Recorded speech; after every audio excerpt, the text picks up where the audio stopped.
the beginning, God created the heaven and the earth. And the earth was without form and void, and darkness was upon the face of the deep. And the Spirit of God moved upon the face of the waters. And God said, "Let there be light." And there was light. And God saw the light, that it was good. And God divided the light from the darkness. One of the top theological questions is, where did God come from? When heaven and earth were yet unmade, when there was empty blackness and void formlessness and darkness was on the face of the deep, when time was yet unknown, thou in thy bliss and majesty did live and love alone. He called light out of darkness, he called cosmos out of chaos. That is, he called order out of confusion. But the question still clamors for an answer. Where did God come from? The earth was created 6,000 years ago in 6 days by God. I am confused. Being philosophically consistent and being a very honest person, I'm sure you can tell me where God came from. And in addition, once you've told me where God comes from, please try to clarify how you can figure that a spiritual force can have an impact on a material universe to create it.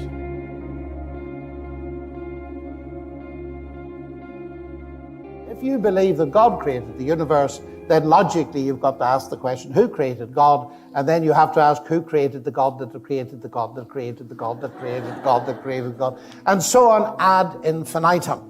But let's analyze it for a moment. Who created God? If you ask that question, it shows you've immediately categorized God as created. So you're talking about a created God. This question is extremely interesting because it's an illustration of a question that already rules out the explanation that's most likely to be true. Because the Christian claim is that God wasn't created. The world, whatever you believe, if you grant that you can't get something from nothing, right? You can't get something from nothing. It can't be the case if you accept, as I think everybody does, that that this option is ruled out. Once upon a time, there was absolutely nothing, and then all of a sudden, there was everything, or anything. You can't get anything from nothing. You know, that just goes against all logic. So, if you believe that you can't get something from nothing, and you grant that there is now something, which I'm hoping you do since I'm talking to you and I'm a something and so are you, then there must have always been a something. Everyone has to believe that something has been forever. Otherwise, we'd still have nothing. So it's a question of what is the something that has been around forever? Now here's the thing. Everything we know about the physical world tells us that it's not a good candidate for something that has been around forever. Especially since the 30s of the last century, with the acceptance of the Big Bang Theory, which is pretty much uniform now, which is telling us that this universe, as we now know it, is a one-way show. It's a one-time, one-way show. Everything indicates that energy is being used up, as I mentioned earlier. Second law of thermodynamics is very well established. The suns are running out of energy. We now know that the outer rim of the universe, the farther out we go, the faster it's expanding. So the expansion seems to be speeding up, and we have no way of explaining that. Energy is being used, and everything we know about it is that it's used up. So the physical world, physical reality, isn't a good candidate for the something that must have always been for there to be anything. So whatever there was that is the cause of what is, must be quite different than what is. Because what is, by definition, as far as we know it, can't always have been. And I submit to you that all contingent reality, which is simply reality that could be otherwise, this chair, you, me, virtually everything you're seeing here, it came into being, it goes out of being, and it's forever on the precipice of non-being. It's not solid. It disappears in time. That all those things don't explain themselves. None of this explains themselves. And the totality of contingent things don't explain themselves. They're like rope. Everything depends on everything else. It's like dominoes. And at some point, you have to suppose that there must be something that's very much unlike what we're trying to explain what we're in the process of. So if God was uncreated, in the beginning was the Word was with God, and the Word was God, He already was. So the central Christian claim is, and in Judaism and Islam, of course, equally, is that God is eternal. So the question, by definition, doesn't even apply to Him. The only way you can get anything out of it then, in the negative sense, is to assume that everything is in the category of the created, but that's just begging the original question. And the Greeks were interested in it, and that's why John's Gospel starts with those words. In the beginning, the Word already was, and then it says, all things came to be through Him. The Greeks were interested in the question of two categories: the things that came to be, the created things, and the things that already were.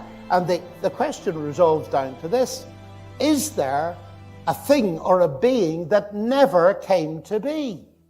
And that is the Christian claim, and He's called God. You say that who created God is a legitimate question. I don't think it is, but let me assume now that it is. You believe that the universe created you. So I beg leave now to ask you, using your own question, who created your creator? I'm waiting still for the answer. I was talking to about 1,000 scientists, and a man came up to me afterwards, a physicist, and he said, that was very interesting, all that talk about God, but he said, do you know, I detect you're a Christian. As a Christian, you're obliged to believe that God is a triunity, that Jesus was God and man. And he said, no, come on, you're a mathematician at Oxford, this is absurd. Can you explain it to me?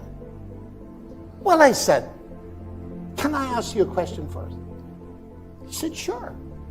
So I said, tell me, what is consciousness?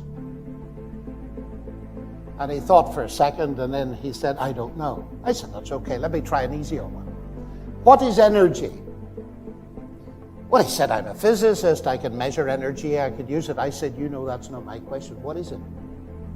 He said, I don't know. Oh, I said, that's very interesting. You don't know. Tell me, I said, do you believe in consciousness? Yes, he said. Do you believe in energy? Yes, he said. So I said, you believe in these two things and you don't know what they are. I said, should I write you off as an intellectual? And he said, please don't. And I said, but that's exactly what you were going to do with me 5 minutes ago. Now I said, if you don't know what energy is, and nobody does, if you don't know what energy is, don't be surprised if energy, light, gravity, and consciousness are a mystery. Don't be surprised if you're going to get an element of this in God. You're bound to get it. Question, who created God?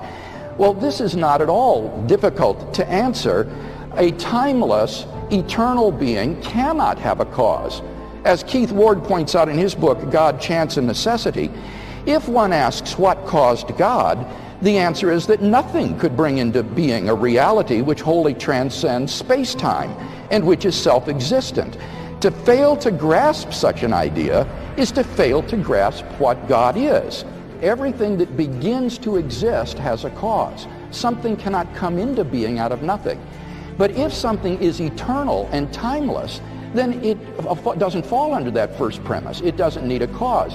Even atheists like Daniel Dennett recognize that if eternal verities exist, like numbers or mathematical objects, they don't need a cause because they never come into being. They don't begin to exist. And the concept of God is the concept of an eternal, self-existent, necessary being, and therefore the answer is simply that God is uncaused. He is self-existent. Our definition of God is the uncreated creator of the universe. So to ask the question, who created the uncreated creator, is kind of like asking, what sound does silence make? Or, do you see what I'm saying? There's a definition of silence that precludes us from asking the question. And that is really what we're doing here when we ask the question, who created the uncreated creator of the universe? Do we as Christians have a problem in grounding our beliefs in a God that is uncreated? And does the atheist have a better answer for this? Well, I'll tell you, as a non-believer, and I was a non-believer until I was 35, I also believed in an uncreated creator. Maybe it was a multiverse generator. Maybe it was some quantum environment in which our universe emerged spontaneously. Regardless of what it was that caused the universe, as an atheist, I would have told you that that thing was uncreated. So it turns out everyone believes there's an uncreated creator. So which I want you to fill in the story of the rest of the beginning of the universe. God, spiritual matter, impact on material matter. Okay, so 2 questions. All right. Go ahead. All right, your question, where did God come from, assumes that you're thinking of the wrong, obviously it displays that you're thinking of the wrong God, because the God of the Bible is not affected by time, space, or matter. If he's affected by time, space, or matter, he's not God. Time, space, and matter is what we call a continuum. All of them have to come into existence at the same instant, because if there were matter but no space, where would you put it? If there were matter and space but no time, when would you put it? You cannot have time, space, or matter independently. They have to come into existence simultaneously. The Bible answers that in 10 words. In the beginning, there's time. God created the heaven, there's space, and the earth. There's matter. So you have time, space, matter, created a trinity of trinities there. Just, time is past, present, future. Space has length, width, height. Matter has solid, liquid, gas. You have a trinity of trinities created instantaneously, and the God who created them has to be outside of them. If he's limited by time, he's not God. The guy who created this computer is not in the computer. He's not running around in there changing the numbers on the screen, okay?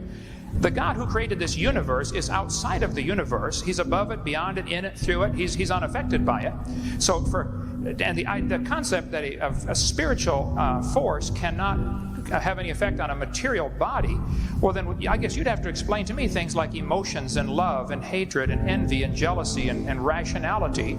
I mean, if your brain is just a random collection of chemicals that form by chance over billions of years, how on earth can you trust your own reasoning processes and the thoughts that you think? Okay, so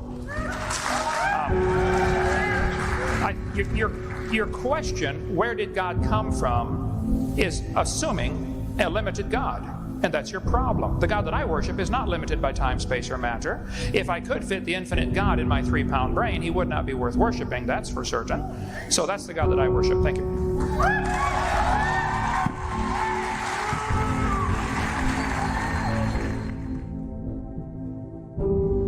And the answer is he came from nowhere.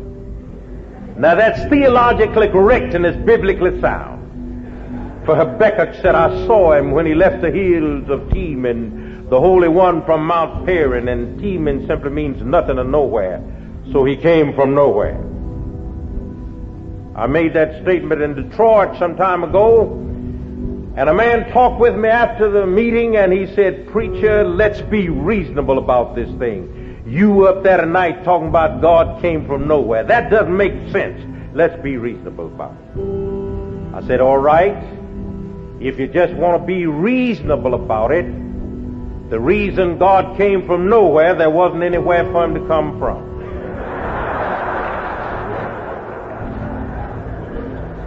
And coming from nowhere, he stood on nothing. And the reason he had to stand on nothing, there was nowhere for him to stand. And standing on nothing, he reached out where there was nowhere to reach and caught something when there was nothing to catch and hung something on nothing and told it to stay there.